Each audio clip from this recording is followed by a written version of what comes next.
Vamos a hablar en esta ocasión del tema de la sensibilidad al trauma y de su relevancia para practicar o facilitar mindfulness, compasión, atención plena. Y quisiera primero preguntarles, ¿quiénes de ustedes son practicantes de mindfulness? Si me ayudan levantando la mano, ¿quiénes practican mindfulness o compasión? Gracias. ¿Quiénes de ustedes facilitan o enseñan estas estrategias? Si me ayudan levantando las manos. Gracias. Bien. Bueno, pues a mí me interesa hacer pertinente esta presentación, tanto para quien facilita como para quien practica.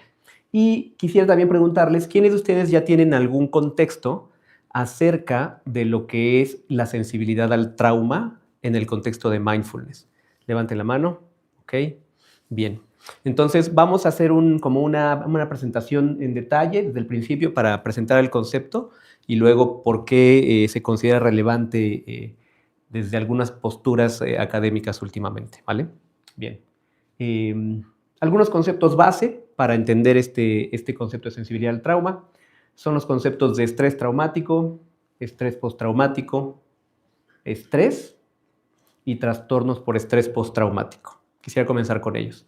Y también comentarles que con todo gusto puedo hacer disponible la presentación posteriormente.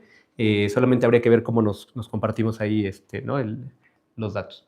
Bien, una definición de estrés es que es la respuesta no específica del cuerpo a cualquier demanda, ¿no? El estrés puede ocurrir cuando hay una demanda no necesariamente de tono negativo o una dificultad, sino también algo que nos emocione mucho, ¿no? Si alguien de ustedes, no sé, ha vivido un matrimonio, sabe que puede ser estresante, aunque es hermoso, ¿no? Pero es estresante preparar, ¿no? Tener todo a punto. Entonces, el estrés es esta respuesta no específica del cuerpo para prepararnos para afrontar un desafío, ¿no? Ese es el estrés. El estrés traumático es una experiencia que puede surgir a partir de las siguientes condiciones.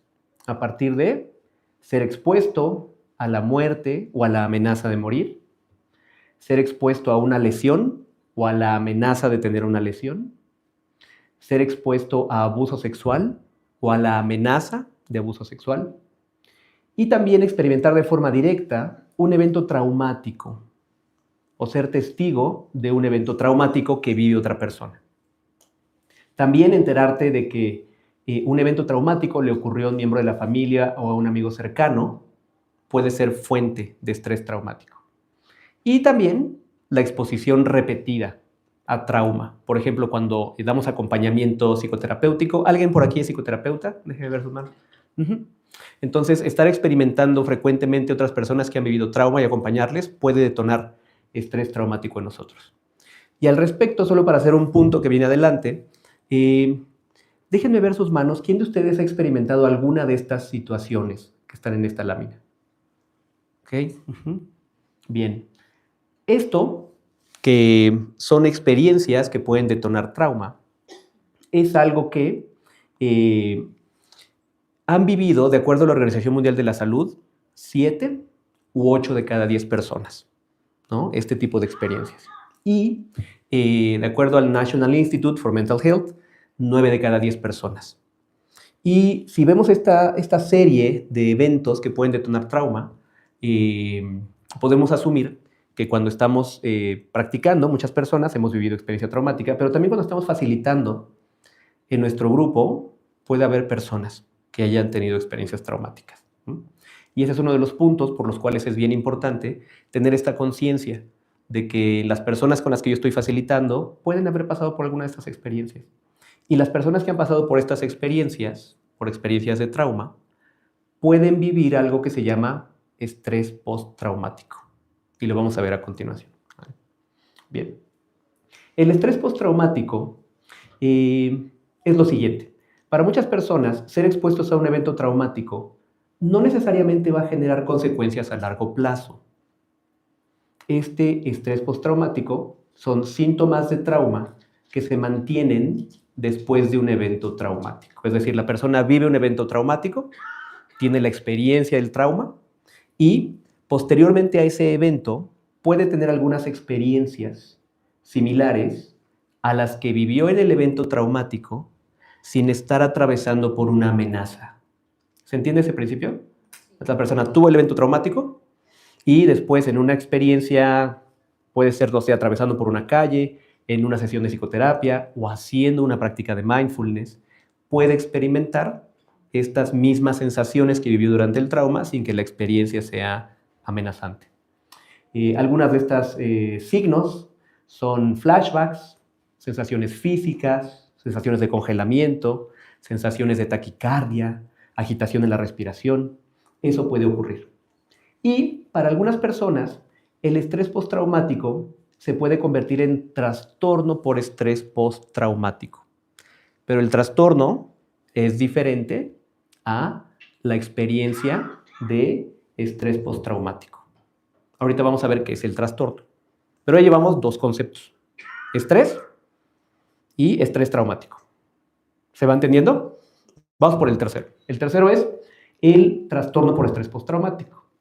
El trastorno por estrés postraumático incluye un conjunto específico de síntomas que comienzan normalmente dentro de los 3 meses posteriores al evento traumático. Es decir, la persona vive esta experiencia de amenaza, vive toda la experiencia traumática y dentro de los 3 meses posteriores comienza a tener estos síntomas o signos. Y estos signos, para que se les pueda llamar trastorno por estrés postraumático, deben de cumplir el criterio de durar al menos un mes, ¿vale? Y deben ser lo suficientemente graves como para interferir en aspectos de la vida diaria de la persona. Es decir, dificultan que la persona realice sus conductas cotidianas de trabajar, de dormir, de relacionarse con otros seres humanos, ¿vale? Es decir, sí se vuelve una experiencia que dificulta hacer cosas que regularmente hacemos en la vida cotidiana. Ese es el trastorno por estrés postraumático. Entonces, ahí tenemos estas diferentes experiencias: estrés, estrés postraumático y trastorno por estrés postraumático. ¿Okay? Bien. Ahora, ¿por qué es relevante incorporar el enfoque de sensibilidad al trauma cuando nosotros facilitamos mindfulness o cuando practicamos mindfulness o compasión? Primero, por lo que les decía hace ratito, la gran mayoría de los seres humanos ha estado o estará expuesta a una experiencia traumática. De acuerdo a la OMS, entre el 70 y el 80% de las personas han estado o estarán expuestas a una experiencia traumática significativa. Y este dato de la OMS es previo a la pandemia. Y yo creo que durante la pandemia muchos vimos personas conocidas que fallecieron o que estuvieron cerca de tener una experiencia crítica fuerte, ¿no? Y no solo a una experiencia, es decir, muchos de nosotros hemos estado expuestos a múltiples experiencias que pueden detonar trauma. Y de esas personas, el 5.8 podríamos experimentar trastorno por estrés postraumático. ¿Vale? ¿Sí explico las cifras? Entonces, 7 a 9 de cada 10 personas hemos tenido experiencias traumáticas y el 5.8 de esas personas, del 70 a 90%, pueden experimentar trastorno por estrés postraumático.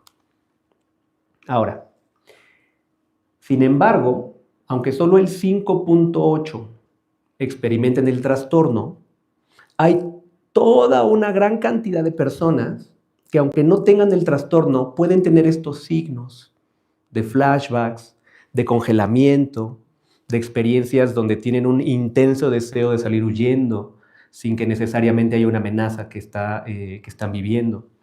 Y tal vez algunas personas solo tengan algunos síntomas, pero no el trastorno por estrés postraumático, porque la duración es la que habíamos hablado antes, ¿vale? No cumplen el criterio, sin embargo viven experiencias postraumáticas.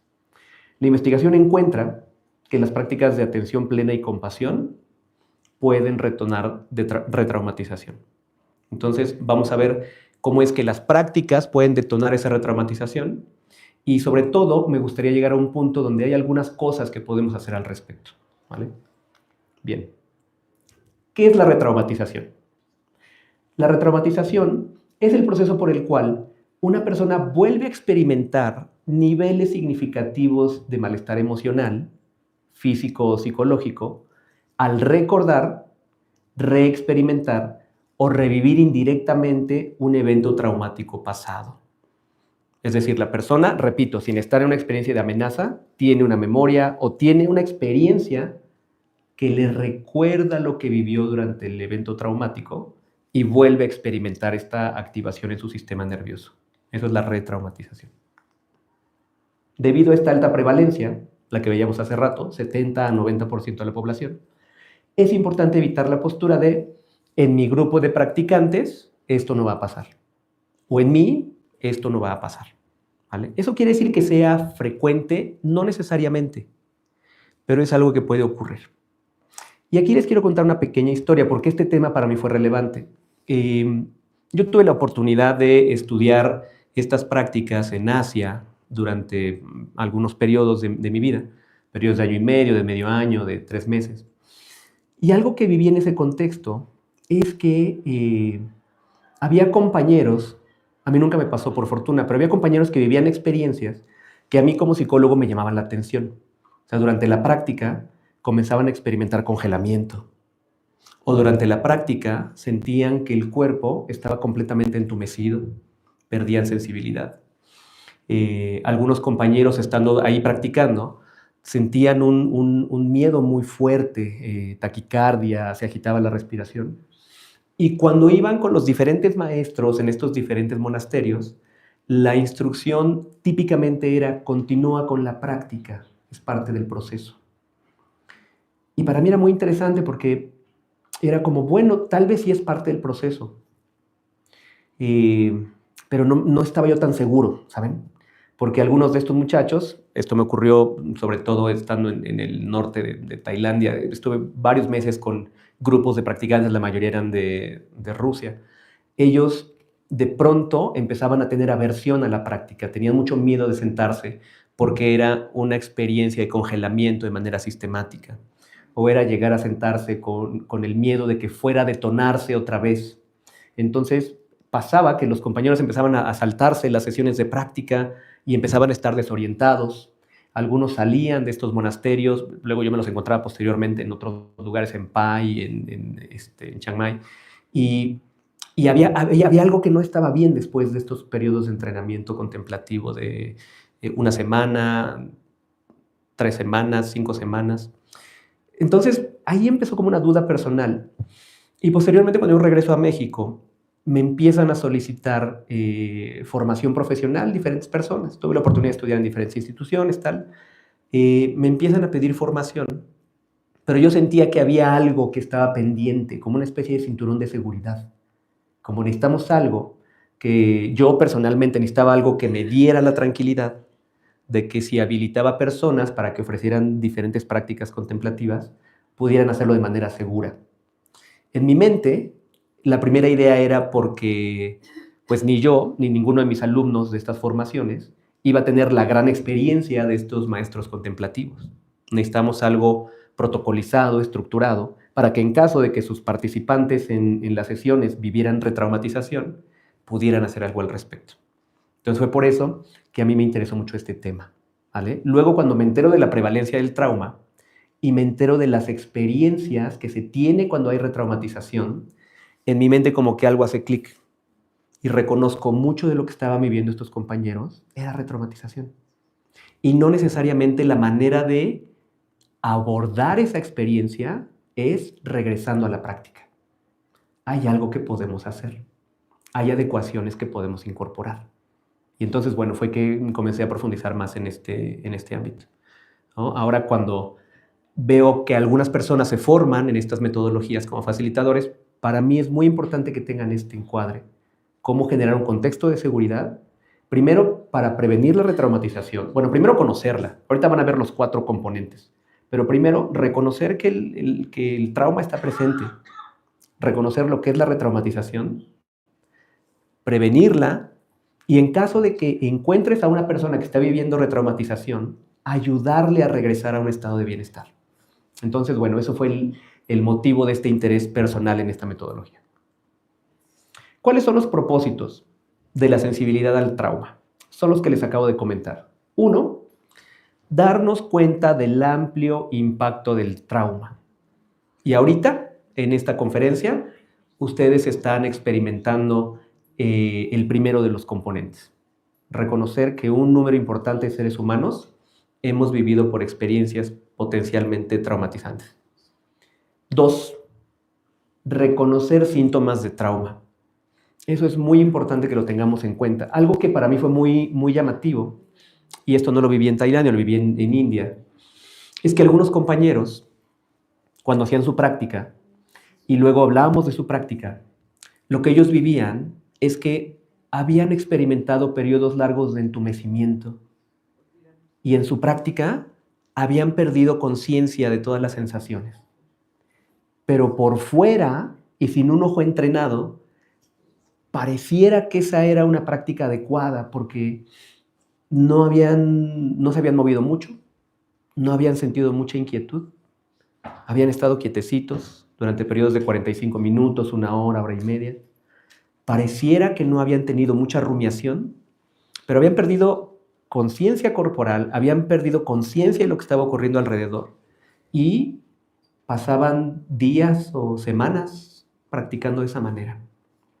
Entonces, en el momento en que encuentras este conocimiento de la prevalencia del trauma y que te das cuenta que el entumecimiento y también la pérdida de conciencia de lo que está ocurriendo puede ser signo de que el sistema parasimpático se esté activando de manera intensa, te das cuenta que vivieron retraumatización por periodos largos. No necesariamente como la respuesta de huida, ¿no? de salir corriendo, sino más bien como la respuesta de congelamiento, que son como las dos maneras en que tiende a expresarse la retraumatización. Por un lado, un deseo profundo de salir huyendo, una experiencia de agitación emocional muy intensa, y por otro lado, un periodo de congelamiento, ¿no? De entumecimiento. ¿Cuál es el tercero de los propósitos de la sensibilidad al trauma? Responder efectivamente cuando esto está ocurriendo. ¿Qué haces si tú reconoces que tú mismo o tú misma estás experimentando retraumatización? ¿O qué hacer si las personas a quienes están facilitando experimentan estos signos? ¿Cómo puedes responder para ayudarles a regresar a lo que vamos a ver más adelante, que es la ventana de tolerancia o la zona de bienestar? Y el cuarto propósito, poner todo lo que esté en nuestras manos para evitar retraumatizar, ¿no? ¿Cómo puedes generar un contexto de seguridad para que las personas no caigan en esa experiencia? Un ejemplo muy simple, espero que lleguemos ahí más adelante, es que, y para mí fue muy significativo, las personas que hemos vivido trauma, durante el momento traumático, típicamente experimentamos que no hubo alternativas. Tuviste un accidente, viviste algún evento que puso en riesgo tu integridad, y en ese momento tú sentiste que no había alternativas, no podías decidir, no podías elegir. Bueno, si trasladamos esto a contextos contemplativos, muchas veces, y esto lo conocí en la práctica Zen, por ejemplo, lo que ocurre cuando llegas al sendo, al lugar donde vas a practicar, es que te piden que te sientes volteado viendo a la pared por periodos de 1 hora y media. Y hay un énfasis en no mover al cuerpo, no voltear, no tener opciones. Si nosotros experimentamos trauma previamente y tenemos esa vivencia de no tener opciones durante la práctica, eso nos puede redetonar la experiencia traumática, por poner un ejemplo. Entonces, ¿cómo puedes evitar? Una de las maneras de evitar la retraumatización es que las personas que van a practicar contigo tengan alternativas. Y tú saber que tienes alternativas, ¿no? Que a lo largo de tu práctica puedes ajustar el cuerpo. Que la duración de la práctica no necesariamente van a ser los 45 minutos o la 1 hora y media de corrido. Que puedes elegir una postura que no necesariamente sea sentado con la espalda erguida. De manera que tú, al experimentar alternativas, disminuye esta posibilidad de que experimentes retraumatización al recordar la experiencia de no haber tenido opciones. ¿Me voy explicando con esto que voy comentando? ¿Sí? Ahora, algo que es importante reconocer en la sensibilidad al trauma es que no es trabajo enfocado en sanar el trauma, ¿no? Hay una diferencia, déjenme estar por acá. Hay una diferencia esta es de Rick Hanson, en trabajar con y acompañar a. Cuando nosotros trabajamos con trauma, incorporamos procesos, y eso puede ser en psicoterapia, en diferentes procesos, para trabajar con esa experiencia traumática. Cuando incorporamos este enfoque, lo que hacemos es ayudar a las personas o ayudarnos a nosotros a acompañar de manera segura la potencial experiencia traumática. De manera que no necesariamente la vamos a trabajar, pero sí vamos a saber cómo salir de ahí y regresar a un estado de bienestar en caso de que experimentemos trauma. ¿Se entiende la diferencia? Entre trabajar con, para aliviar el proceso, y por otro lado acompañar a. Acompañar a es más como acompañar la experiencia para hacerlo de manera segura. Y al mismo tiempo que les comento esto, sí existe alguna evidencia de que las prácticas de atención plena ayudan a ampliar el rango de experiencias que podemos acompañar en nuestro estado de bienestar. Les repito eso. Las prácticas de atención plena se ha encontrado que ayudan a ampliar el rango de experiencias humanas que podemos acompañar en nuestro estado de bienestar o en nuestra ventana de tolerancia. Ahorita voy a definir el término. ¿A qué se refiere eso? Se refiere a que si bien las prácticas de mindfulness no necesariamente están orientadas a trabajar el trauma, pueden ser terapéuticas en ese sentido, porque nos ayudan a acompañar experiencias desafiantes estando dentro de nuestra zona de bienestar, sin que necesariamente experimentemos la retraumatización. Entonces, en ese sentido, sí pueden ser de beneficio para personas que han vivido trauma en la manera en que ellos se acompañan en esos procesos traumáticos. Y otra cosa importante, la sensibilidad al trauma no se trata de hacer que las personas estén cómodas. Eso es bien importante. Cuando empezamos a conocer estos conceptos, podemos llegar a la conclusión de que entonces las personas no deberían tener experiencias emocionales intensas en su práctica, lo cual desde este enfoque no es verdad. De hecho, hay múltiples prácticas, como las prácticas de autocompasión o compasión, que tienen como parte de sus componentes elicitar o evocar experiencias de sufrimiento propias o de seres queridos. En las prácticas de autocompasión, una instrucción típica es: vamos a buscar una experiencia personal donde hayas tenido malestar.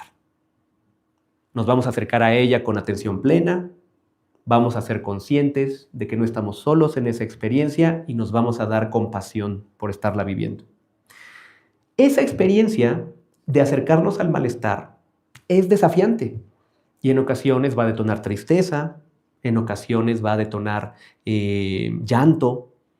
Y desde el encuadre de sensibilidad al trauma, todo está perfectamente bien con eso. De hecho, parte del proceso de sanar implica muchas veces tocar el malestar. Entonces, no se trata de que las personas estén cómodas y de que no toquen el malestar.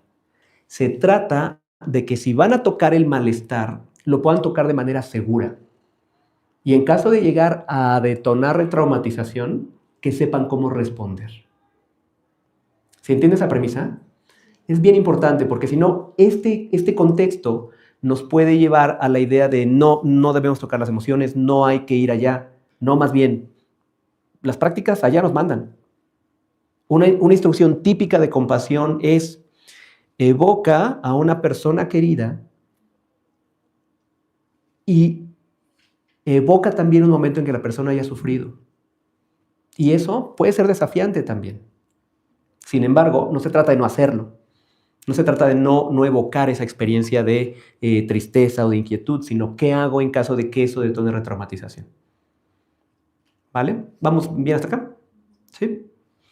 Bien. Ahora, quiero presentar un poquito la dinámica del sistema nervioso en estos eventos de trauma. ¿Vale? Y ahorita vamos a tener un espacio para preguntas, ¿no? Primero hablar del sistema nervioso autónomo y la ventana de tolerancia. El sistema nervioso autónomo es una parte del sistema nervioso periférico que regula las funciones involuntarias del cuerpo. Hay un montón de funciones involuntarias que están ocurriendo ahorita en ustedes. Están respirando, están digiriendo, están parpadeando, un montón, ¿no? Pues ojalá no estén comiendo ahorita, pero si están comiendo también, ¿no? Cuando tú comes, exacto, todo el proceso de salivación, el proceso de ir haciendo el bolo alimenticio, exactamente. Eso es justo lo que hace el sistema nervioso autónomo. Y estas no requieren control consciente.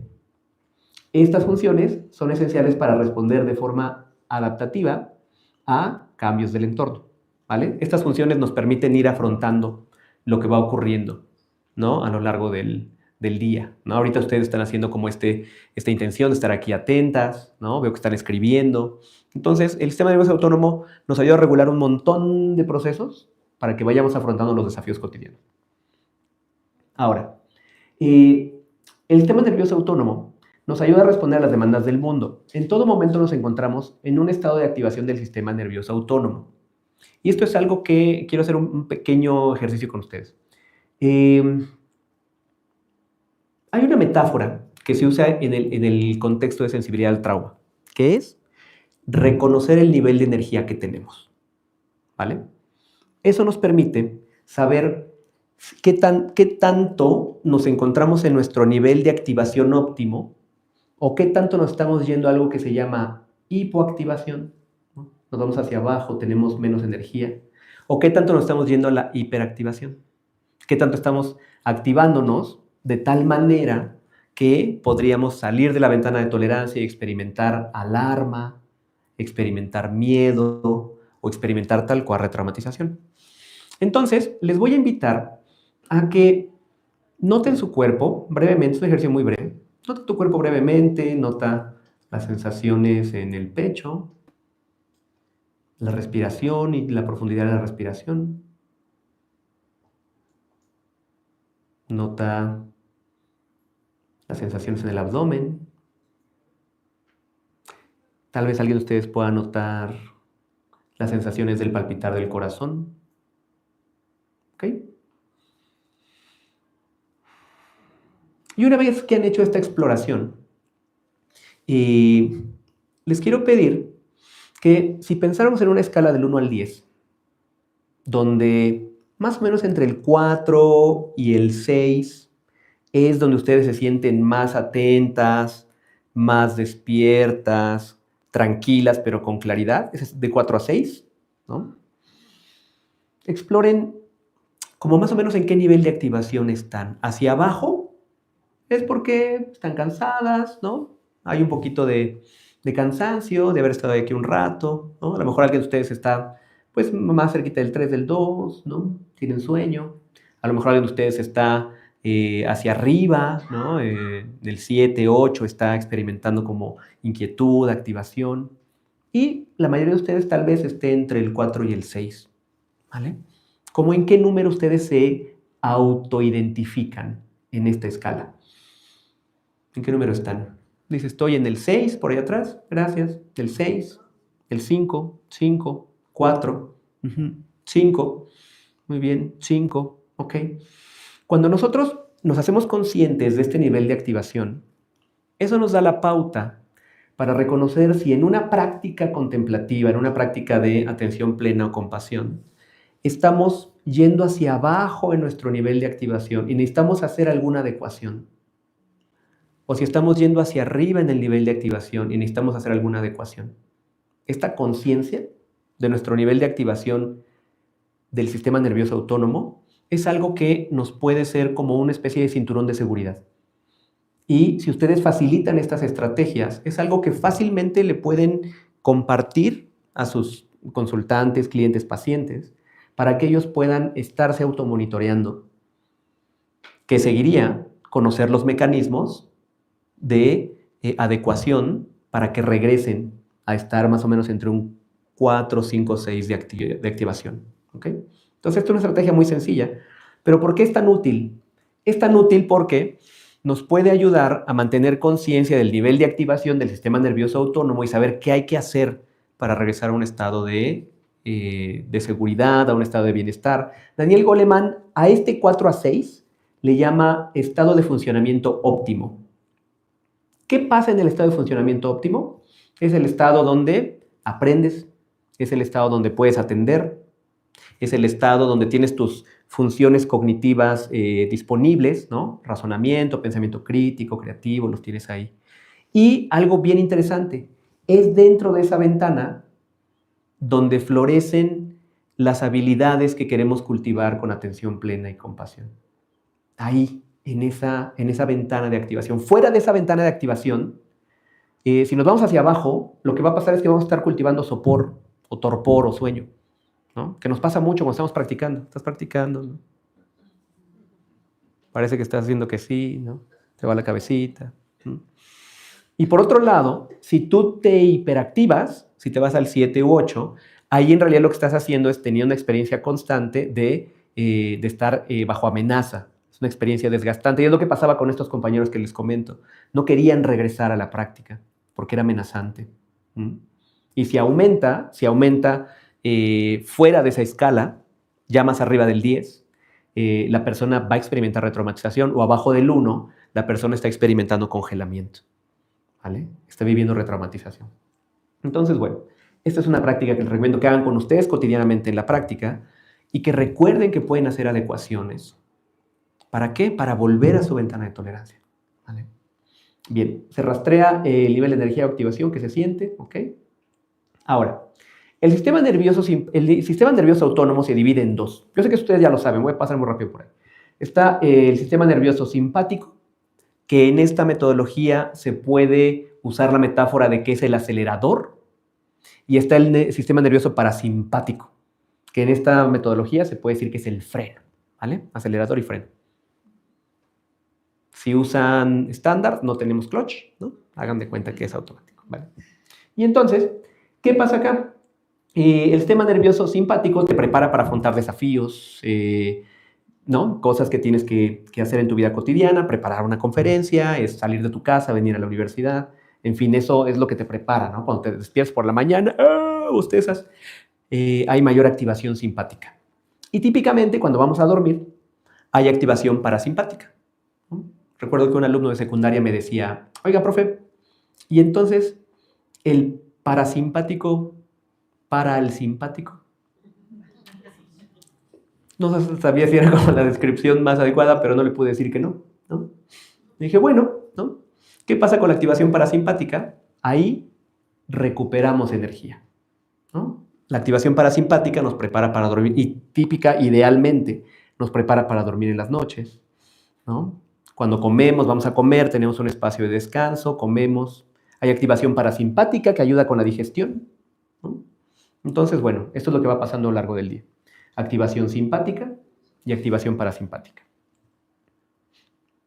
Ahora, la ventana de tolerancia se puede definir como este nivel de activación simpática-parasimpática en el que funcionamos de manera más efectiva. Esa es la ventana de tolerancia, que es lo que les decía, es de este 4 a 6, donde funcionas de manera más efectiva. Y es donde florecen las habilidades que cultivamos con la atención plena y la compasión. Cuando estamos fuera de esa ventana, experimentamos dificultades emocionales, relacionales, de aprendizaje. Al respecto hay un caso muy interesante que seguramente ustedes ya saben. Los niños que viven en familias o en casas donde se vive violencia encuentran dificultades para aprender. Investigación que se ha hecho al respecto es porque estos niños, al vivir violencia en casa, tienen el sistema de amenaza muy activo.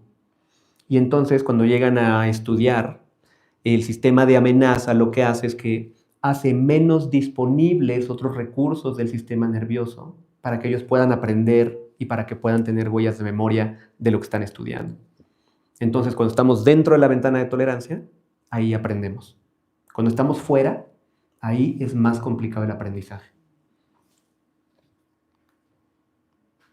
¿A alguien de ustedes le ha pasado eso? Que está muy preocupado, preocupada, tal vez tienes alguna discusión con alguien y entonces encuentras difícil concentrarte, encuentras difícil, ¿no?, memorizar, aprender. Y lo mismo puede ocurrir con la práctica contemplativa. Ahora, hay algo que se llama activación autonómica desregulada. ¿Qué es autonómica? Se refiere al sistema nervioso autónomo. Y ahorita vamos a ver a qué se refiere desregulada. Esto es algo que le pasa a sobrevivientes de trauma, a personas que han vivido trauma. Actividad autonómica desregulada. ¿Qué es eso?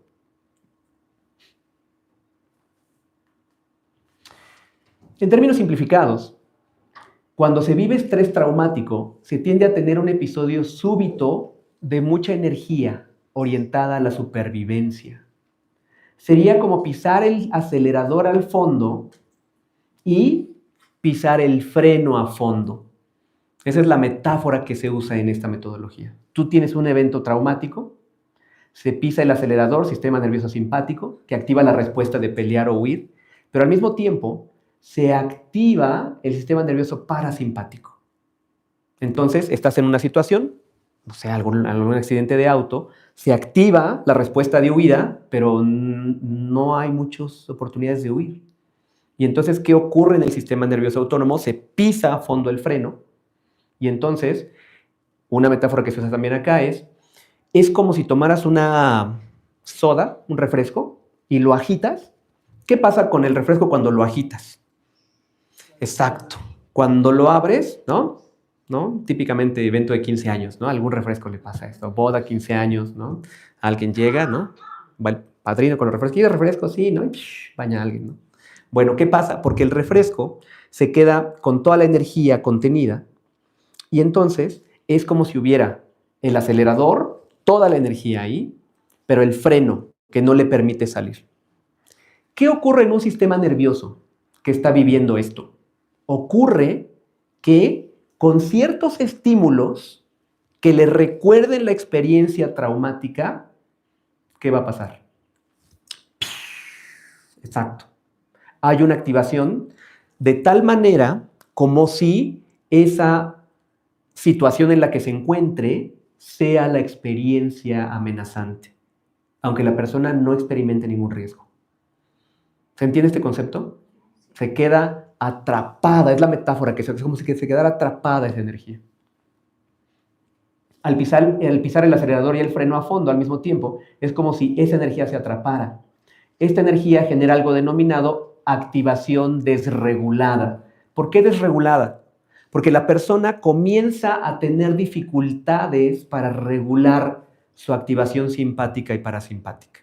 O sea, es más fácil que esta persona, con diferentes estímulos, viva hiperactivación o hipoactivación. Algo que no le ocurriría de manera regular a alguien que no ha vivido trauma. ¿Por qué le ocurre a la persona que vivió trauma? Porque ocurrió este evento del acelerador y el freno a fondo. ¿Se entiende hasta acá? ¿Sí? Ahí vamos. Bien, ahorita vamos a ver esto cómo se vincula con mindfulness. Bien.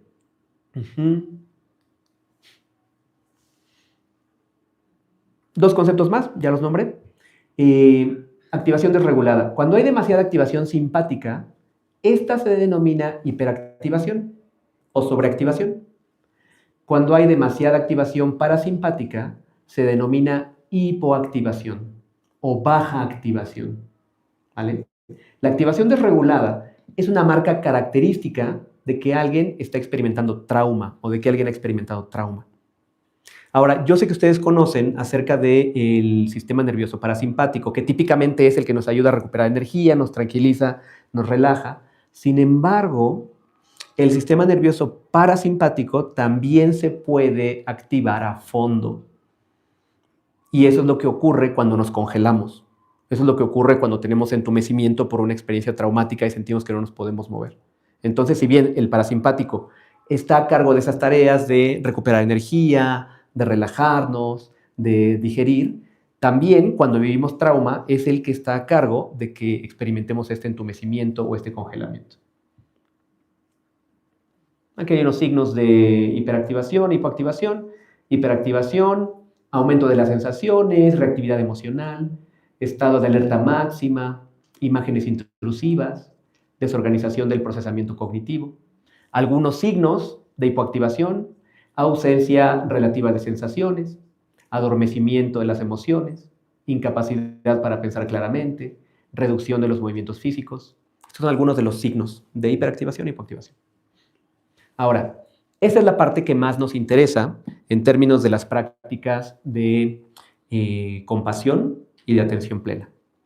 Y este es un concepto que acuña Peter Levine, quien es un investigador de trauma. En las prácticas de atención plena y compasión, es común dar instrucciones como las siguientes. Te invito a notar sensaciones diversas en el cuerpo. O hacemos escaneos corporales. O mantener al cuerpo estático. o evocar momentos de malestar o del malestar de otros en las prácticas de compasión. Esto puede ser problemático en personas que han vivido trauma. Y al respecto les quiero comentar una experiencia personal más. Una de las instrucciones que yo recibía cuando comenzaba a practicar shamatha, las prácticas de atención unipuntual, era recordar que la mente se calma en un cuerpo que está quieto. Esa fue una instrucción que escuché mucho tiempo y en retiros muy largos, de 6 semanas, retiros de un mes. En un cuerpo en calma, la mente se tranquiliza. Y entonces, yo recuerdo, si bien no experimenté retraumatización, recuerdo esta experiencia de estar haciendo procesos de práctica, tampoco tan largos, periodos de práctica de 25 minutos, de 20 minutos, donde yo internamente quería mover al cuerpo para ajustarlo, porque estaba resultando sumamente inquietante, incómodo. Y entonces esta instrucción de no, tienes que tener al cuerpo quieto, lo que hacía en realidad era evocar en mi persona una experiencia de inquietud y de malestar y de incomodidad. Y entonces la instrucción era, continúa, es parte del proceso. Ahora que tengo un poco más de sensibilidad al respecto, noto la relevancia de poder ajustar la postura corporal, hacer adecuaciones para poder continuar con la práctica, con procesos más largos de práctica, de 20, 25, 30, 45 minutos, una hora. ¿Vale? Eso permite ajustar y poder continuar con tu práctica sin que ésta necesariamente esté generando inquietud. ¿Vale? Ahora, estas instrucciones que ustedes ven acá son instrucciones típicas de prácticas de atención plena y de compasión. ¿Y qué pasa en el caso de personas que han vivido trauma? Sobrevivientes de trauma tienden a sobreenfocarse en experiencias y sensaciones que les recuerdan lo que vivieron durante el trauma. Al dirigir su atención a estos pensamientos, sensaciones o recuerdos, pueden hiperactivarse o hipoactivarse. Esto se ha llamado el problema de Medusa por el ser mitológico que convierte en piedra a quien le ve directo a los ojos. Pero les voy a dar el contexto. ¿Recuerdan la historia de Medusa? Recuerdan que en esta historia había un ser mitológico que tenía serpientes en lugar de cabello y cuando le veías a los ojos te congelabas. Y va, me parece Perseo, ¿es Perseo? Él va a cazar a Medusa y entonces entra a la cueva y él sabe que no puede ver a Medusa a los ojos porque se va a convertir en piedra. ¿Qué es lo que hace Perseo? Perseo lo que hace es que emplea un escudo. Y a través del escudo puede ver a Medusa y, bueno, procede a... ahora, ¿qué ocurre? Ocurre que cuando las personas son sobrevivientes de trauma, cotidianamente están monitoreando si su cuerpo está experimentando sensaciones similares a lo que la persona vivió en el trauma. Es como si hubiera una alerta extra, como un monitoreo extra. Y entonces, relacionado con las instrucciones que acabamos de ver, ¿no? Atiende las sensaciones corporales.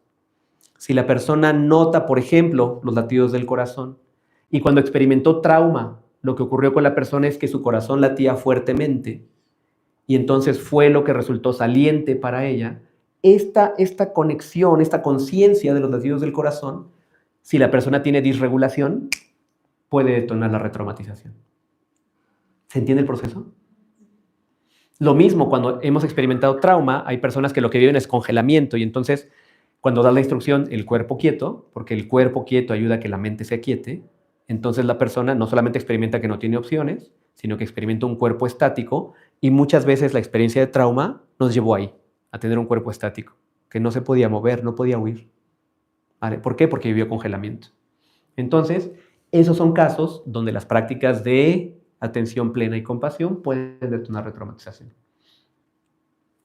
Sobrevivientes de trauma experimentan, y en sus propias palabras lo dicen muchos de ellos, sobrevivientes de trauma experimentan como si hubiera un monstruo viviendo dentro de ellos. Es como si estuvieran atrapados dentro de la cueva de Medusa. Cuando dirigen la atención a sus sensaciones, tienden a ir a sensaciones traumáticas y pueden congelarse, abrumarse o inmovilizarse. Eso es algo que puede pasar. Y quiero preguntarles, ¿para quién de ustedes esta es la primera vez que se plantean esta posibilidad? Dejen ver sus manos.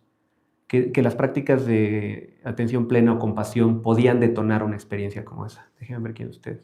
Es interesante. Al menos, para mí, eso era algo novedoso. ¿no? Después de regresar de estos espacios donde las instrucciones eran, continúa con tu práctica. Es parte del proceso. Ahorita vamos a preguntitas, dame un segundito, ¿sí? ¿Vale? Ahora, si en su experiencia traumática esas personas vieron congelamiento, taquicardia, se hicieron muy conscientes de su respiración o está relacionada con un evento doloroso propio o de otros, pedirles que dirijan la atención cercanamente y de forma sostenida, con atención plena a esas experiencias, puede ser demasiado activador. Necesitan un escudo, como en el mito, para poder ver a Medusa a través del reflejo. Las instrucciones básicas de mindfulness para alguien que viva desregulación autonómica pueden ser una invitación a la cueva de Medusa. Ahora, ¿quiere decir esto que no pueden practicar? No. Y eso es muy importante eso. No quiere decir que no puedan practicar. Quiere decir que personas que han tenido esa experiencia se pueden beneficiar de las prácticas de atención plena y compasión si tienen los recursos adecuados para ir hacia allá. Y eso para mí es muy esperanzador, ¿no? Porque hay muchas personas que se alejan completamente de la práctica porque han tenido experiencias de retraumatización, pero no necesariamente tienen que evitar la práctica. Se pueden beneficiar si tienen las estrategias de aproximación necesarias. El escudo no es evitar la práctica o evitar las experiencias difíciles. Solo se requiere un conjunto de herramientas más completo de forma que puedan acceder a los beneficios de la práctica. ¿Vale? Y bien, esto es parte de lo mismo. No me voy a meter en esto. Es justo lo que acabamos de comentar.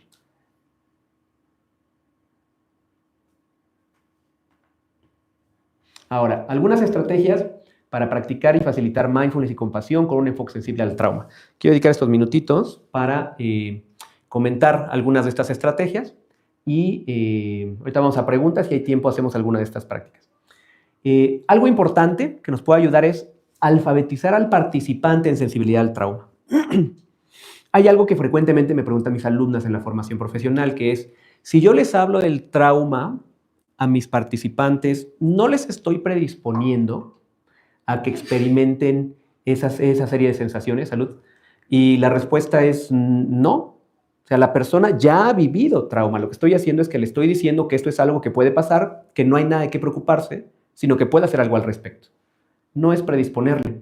Por otro lado, el no alfabetizarle al respecto sí le puede llevar a un lugar donde no tenga conciencia de lo que puede pasar.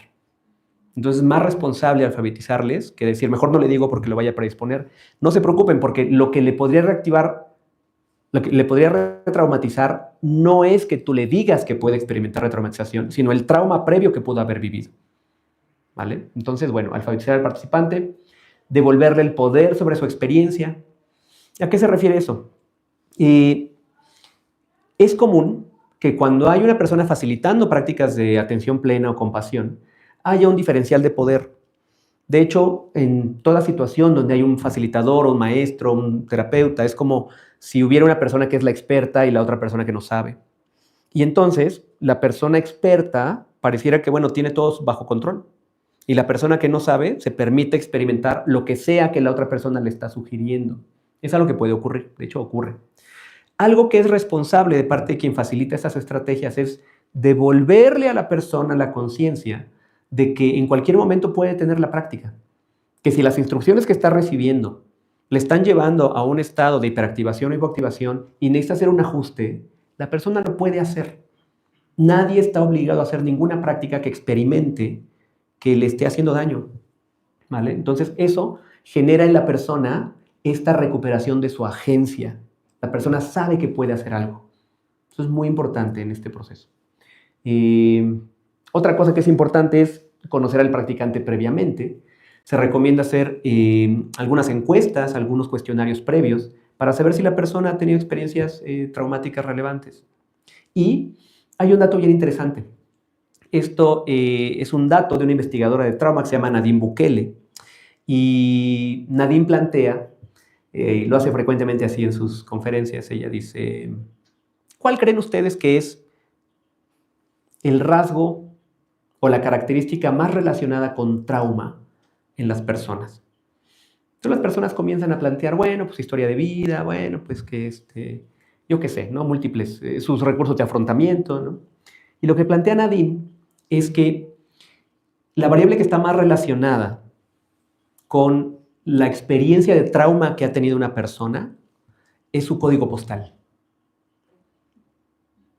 Porque el código postal, y es lo que nos estaba diciendo Norma hace rato, el código postal nos puede ayudar a reconocer si la persona vive en un contexto empobrecido, en un contexto donde haya diversos tipos de violencia, en un contexto donde no haya oportunidades culturales para que la persona desarrolle recursos de afrontamiento. Entonces, conocer esto de tus participantes es relevante, ¿vale? Les comparto un dato también.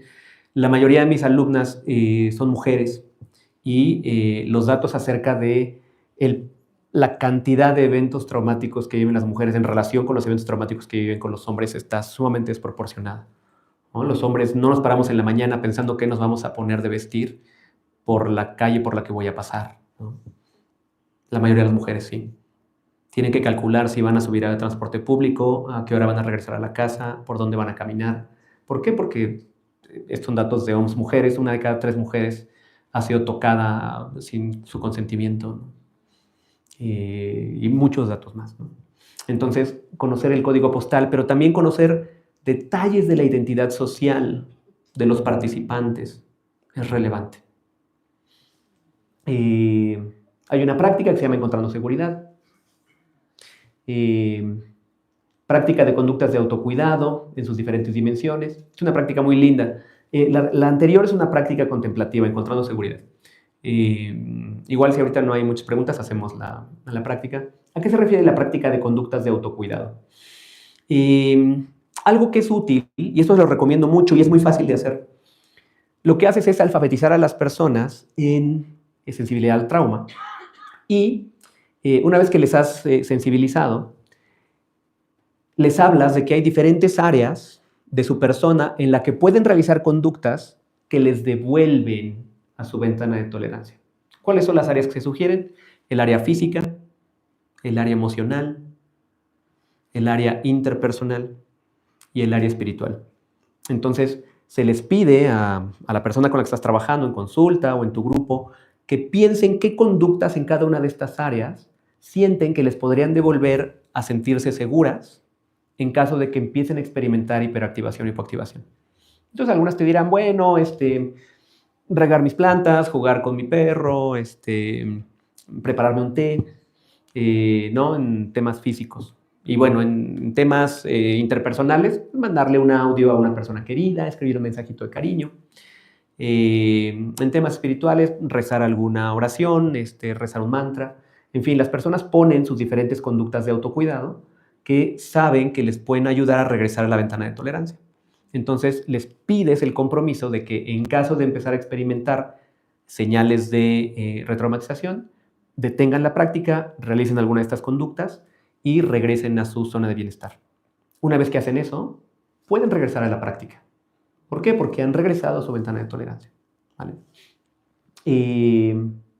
Prácticas de asentamiento, ¿no? Prácticas que tienen que ver con moverse y sentir cómo pueden mover el peso del cuerpo, ¿no? Ponerse de pie, girar sobre sus pies, ¿no? Volverles como a enraizar, ayudarles a conectar con sensaciones de solidez.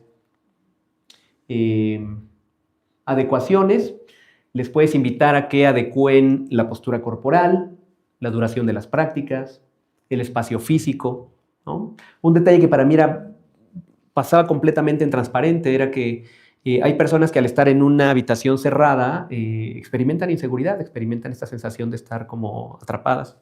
Entonces tú puedes validar con la persona, con el grupo, se siente más segura abriendo la puerta o dejándola entreabierta, o al contrario, a lo mejor se siente más segura cerrándola. Pero hacer ese tipo de adecuaciones ayuda a que la persona tenga menos posibilidad de experimentar retraumatización. Entrenarse para reconocer el nivel de activación. Y aquí, por ejemplo, hay una serie de signos de hiperactivación y de hipoactivación, ¿no? Unos 30 y tantos signos de cada uno. Si la persona se puede alfabetizar en eso, podría estar consciente de qué va pasando con ella y si empieza a experimentar alguna de estas variantes de hiperactivación y hipoactivación. ¿Vale? Bien. Y creo que es todo. Y quisiera saber si podemos hacer una practiquita o vamos a las preguntas. ¿Qué procede? Me parece bien si hacemos las preguntas y si nosotros hacemos la práctica. Vale, perfecto.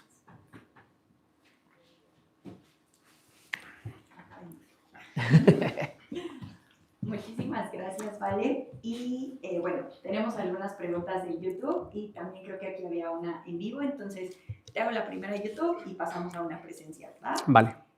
Dicen, ¿qué opinas de las prácticas de mindfulness que son grabadas? ¿Son adecuadas? ¿Qué pasa si llego a experimentar una retraumatización viendo una de ellas? ¿Qué puedo hacer? Justamente lo que hablamos.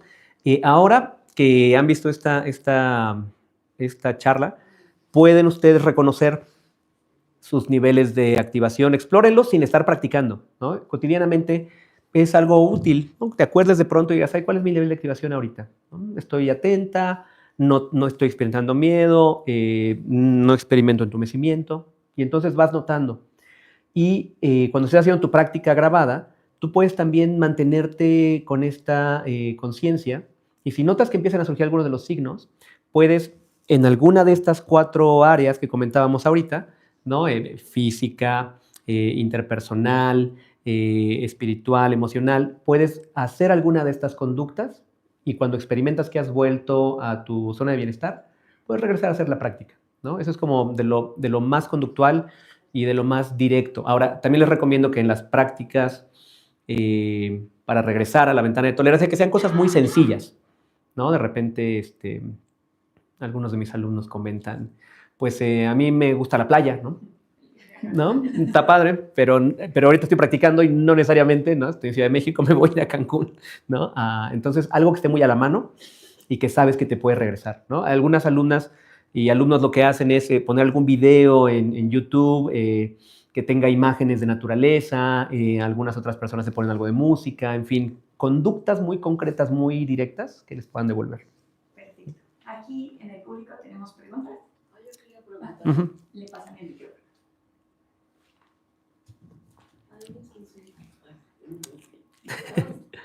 Me refería yo a qué clase de traumas son. Cuando hablamos de experiencia traumática y vamos a verlo en el DSM, en este manual que se usa para anotar, para reconocer los trastornos, hablamos de que experiencias que pueden detonar traumas son que tu integridad esté en riesgo, que tu vida esté en riesgo, que la integridad o la vida de otras personas que tú conoces esté en riesgo.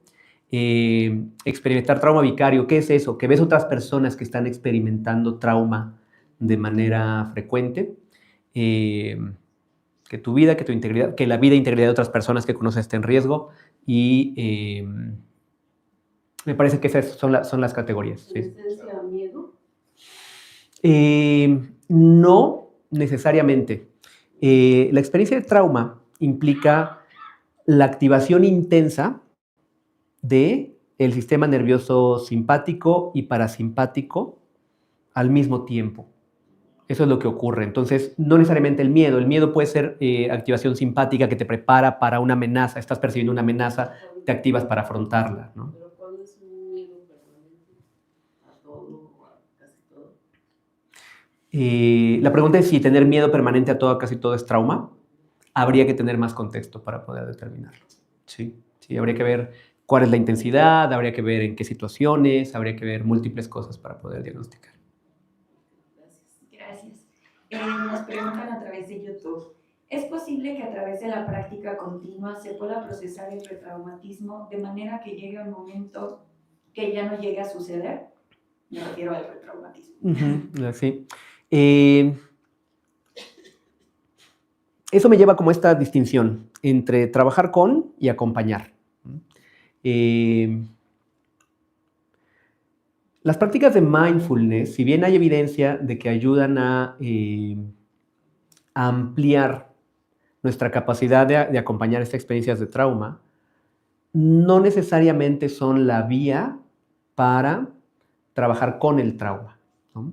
Algo que sí puede ser benéfico es que haya un proceso de trabajo con el trauma y que se vea acompañado por prácticas de mindfulness y autocompasión, que puede ser útil. Eso puede ser útil, pero no necesariamente como la vía directa o la más recomendada para trabajar con trauma es la práctica de atención plena. Ok.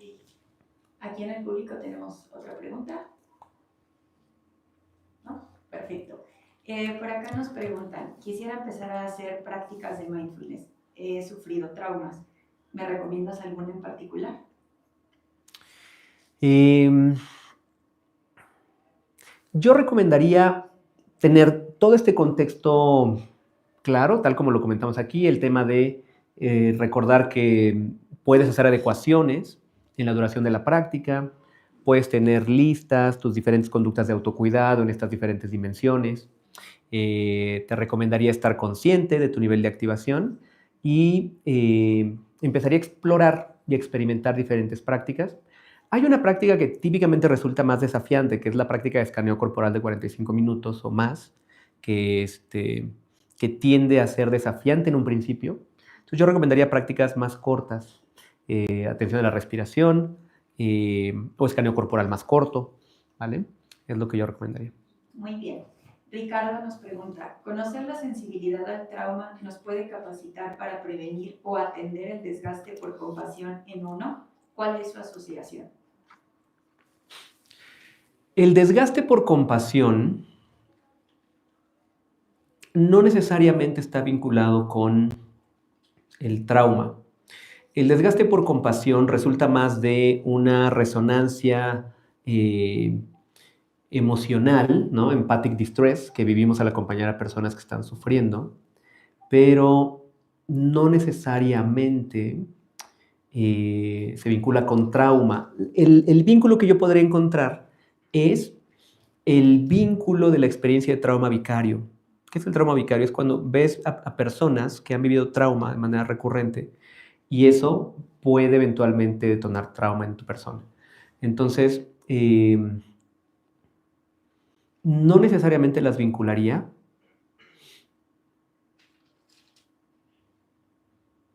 Más bien, yo mantendría conciencia de cómo es tu nivel de activación a la hora de estar ofreciendo acompañamiento y incorporaría estas adecuaciones, ¿no? En caso de que esta vinculación esté pudiendo detonar trauma vicario en tu persona. Pero yo no alcanzo a encontrar un vínculo tan directo. Perfecto. Y la última que tenemos por acá dice, ¿hay algún lugar donde pueda tener la información de las láminas? Sí, ahorita nos ponemos ¿no? de acuerdo y se las envío. No sé si hay alguna manera que lo podemos hacer con el equipo o si se las mando si yo. compartir tu página. Están transmitiéndolo por YouTube, ahí están las láminas. Bueno, se van a quedar grabadas en YouTube, pero a lo mejor también preguntan de algún espacio tuyo donde puedan ver esa información. Ya, no venía preparado. ¿Les puedo dar mi número telefónico? Lo ponemos nosotros. Gracias. Muy bien. Pues aquí, ¿alguna otra pregunta? Entonces creo que todos estamos ávidos de la práctica. Sí. Pues nada más agradecerte que estés aquí y estés con un tema súper interesante, súper actualizado y cómo estás combinando justo el tema de mindfulness con el tema de trauma que en estos últimos tiempos, digamos que, bueno, siempre existe el trauma, pero ha tenido un gran revuelo últimamente en todos los escenarios terapéuticos. Sí. Gracias, Gabriela. Gracias por traerlo aquí a la palestra. Muchas gracias. Muy bien, pues tenemos 15 minutitos para una práctica. Perfecto, muy bien. Bueno, les voy a invitar a que se estiren tantito. Si pueden estirarse hacia arriba. Si necesitan bostezar, bostecen. Les voy a ayudar con mi bostezo.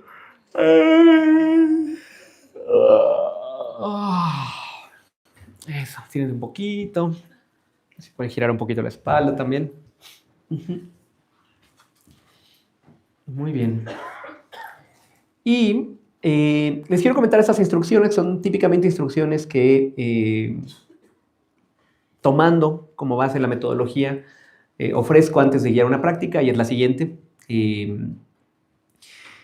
Estas prácticas en algún momento podrían detonar en ti alguna experiencia de inquietud muy intensa o de entumecimiento o congelamiento. No es común, pero puede pasar. Y en caso de que pase, no hay nada que preocuparse, solamente te pediría que detengas tu práctica y hagas alguna conducta que te ayude a volver a estar atenta y clara. Algunas conductas pueden ser ponerte pie, caminar un poquito, aprovechando que tenemos aquí pastito, puedes salir a ver el pastito, ¿no? O tomar agua, alguna conducta que te ayude a sentirte segura. Y si están de acuerdo con esa sugerencia que les estoy haciendo, levanten la mano, porque si yo sé que se van a estar cuidando durante la práctica. Muchas gracias. Y bueno, vamos a hacer una práctica que se llama Encontrando Seguridad. Esta práctica que vamos a hacer no necesariamente se refiere a que nos sintamos seguras en el contexto, sino a que encontremos estímulos que nos ayuden a conectar con la experiencia de seguridad. ¿Vale? De eso se trata.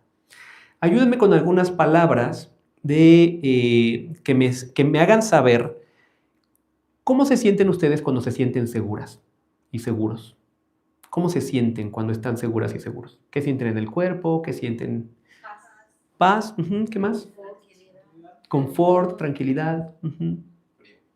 Frío, ¿no? Ahorita más que está puesto el, ¿no? Alerta, no está, o sea, no estar como congelada, como durmiéndote, estar clara. ¿Okay? Serenidad, estar presente. Muy bien, entonces lo que vamos a hacer a continuación es que vamos a hacer un pequeño exploración de qué hay en el entorno que nos ayuda a sentir seguridad y luego vamos a hacer exploración en el cuerpo también. ¿Qué hay en el cuerpo que nos ayuda a sentir seguridad? ¿Vale? Entonces te invito a establecer al cuerpo una posición cómoda con tu espalda erguida de manera que puedas respirar sin que haya obstrucción. Si está bien por ti, te invito a tomar 3 respiraciones lentas y profundas, inhalando por la nariz y exhalando por la boca, como cuando suspiramos.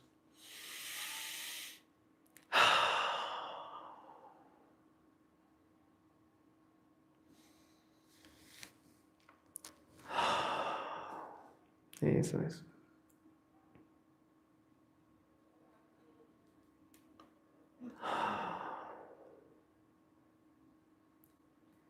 Y una vez que hemos terminado estos ciclos de respiración profunda, te voy a invitar a notar las sensaciones del peso del cuerpo sobre la superficie donde se encuentra.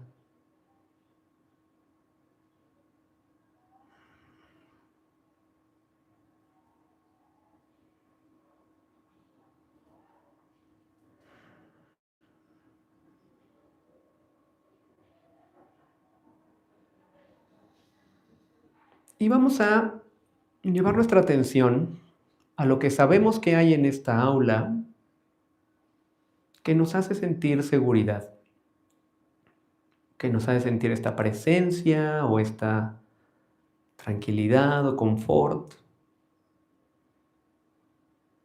Puedes evocarlo mentalmente o si prefieres abrir tus ojos y explorarlo en el entorno, también los puedes abrir. Y voy a nombrar algunas cosas que probablemente te ayuden a experimentar seguridad. Tal vez el saber que estás en un lugar cómodo, sobre un asiento suave.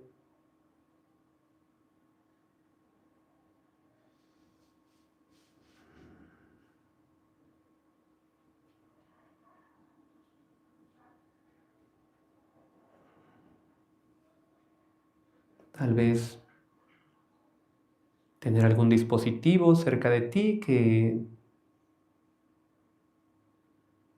te pueda ayudar a estar en contacto con personas.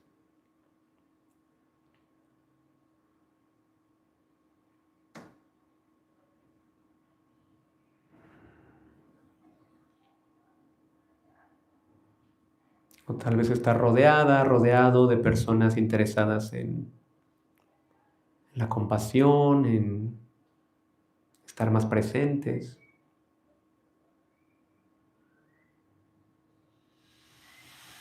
En fin, cualquier cosa que notes en el entorno,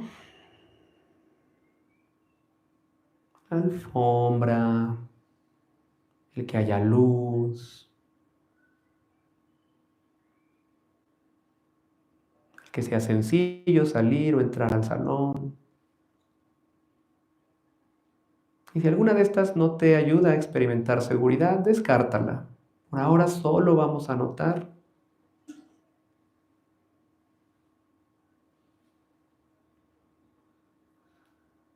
estos estímulos que nos ayudan a conectar con la sensación de seguridad.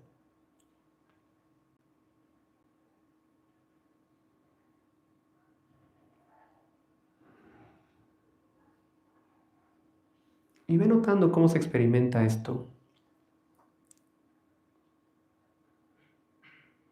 a nivel corporal, a nivel emocional.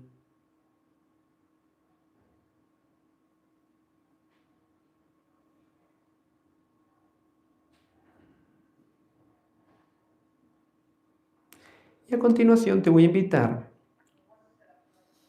a notar sensaciones corporales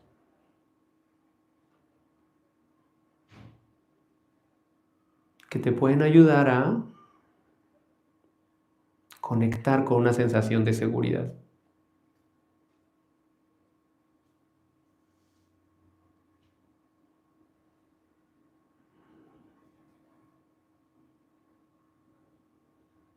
Tal vez reconocer tu respiración o notar que tienes ropa sobre tu cuerpo.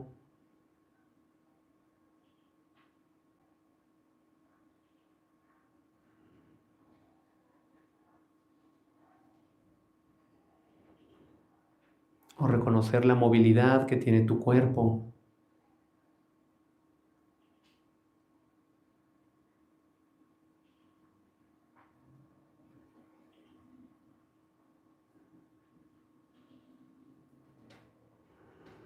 Tal vez hacerte consciente de que puedes escuchar.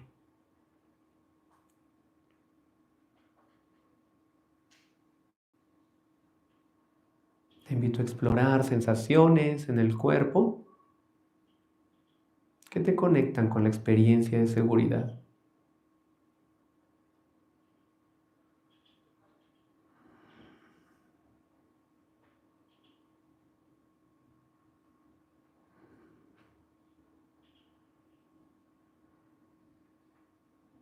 Y nota cómo se siente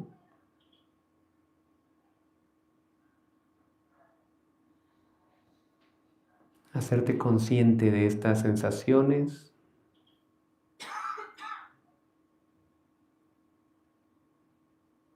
a nivel corporal, emocional, mental.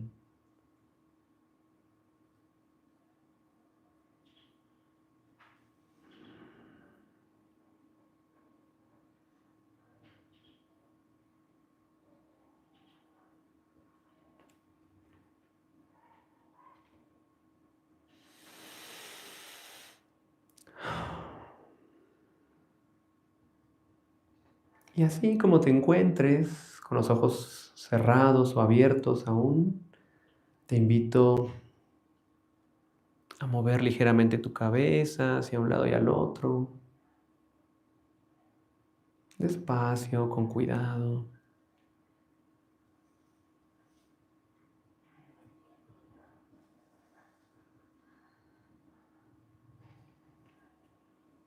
También puedes hacer medios círculos, moviendo la cabeza a un lado, al frente, al otro lado.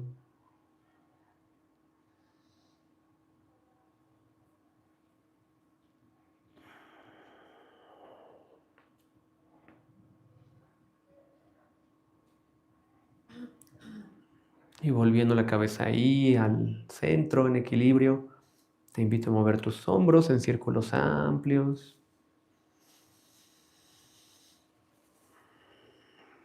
Con cuidado, notando esta capacidad en la medida en que está presente.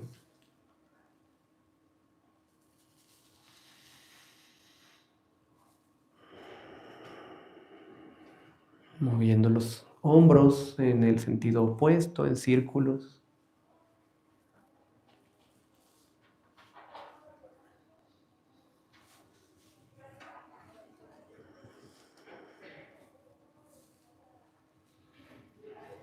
Y también te voy a invitar a entrelazar tus dedos y estirar tus brazos al frente o arriba. Eso, estirando la espalda. Mm.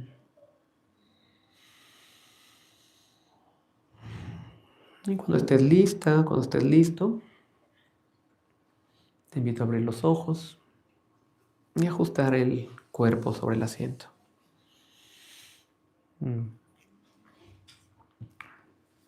Pues muchas gracias. ¿Cómo están? Muy bien, gracias. ¿Bien? Muy bien. Ojalá que esto les sea de alguna utilidad en su práctica. Muchas gracias.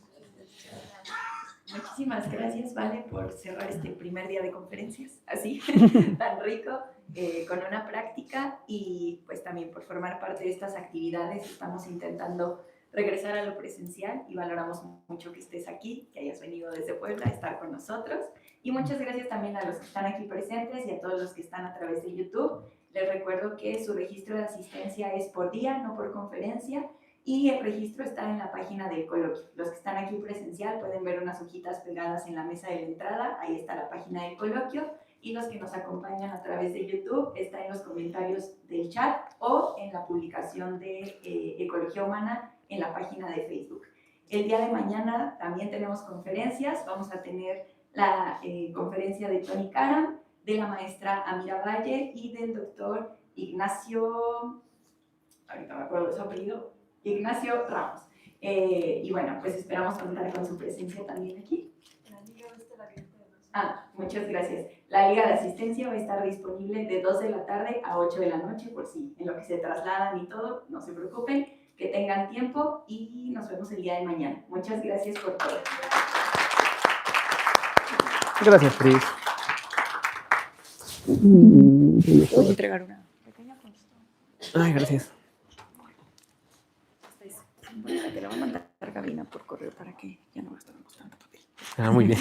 Te tengo un regalo. Gracias. Muchas gracias. Muchas gracias. De parte del equipo y para ti. Ay, qué pasa.